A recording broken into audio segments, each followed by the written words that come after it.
Today I would like to share a story about Facebook, and today I am making video about Facebook.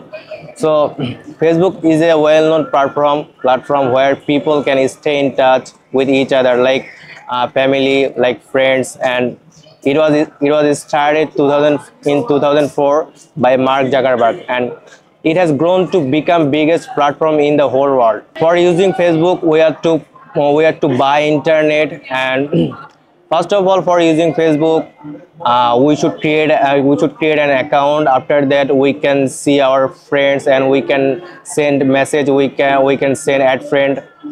So after connecting, we can chat with each other, and it's very safe. And Facebook is also cheap, and Facebook cost is also cheap and also safe. It's also safe, and it cost is very low.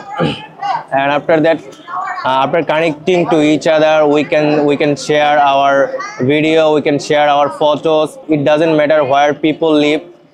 We can watch video, or we can watch video or photo from anywhere. The most important thing is stories. So it disappear after 24 hours, but in 24 hours we can see our visitors or what are their response.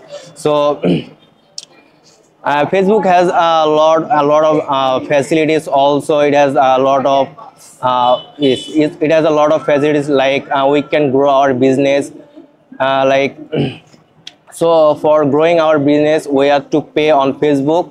After that, we can earn money from Facebook. So Facebook is very useful in our daily life, and we can scroll and we can learn many things from Facebook. That's the thing actually. That's all about Facebook for the timing. Assalamu alaikum.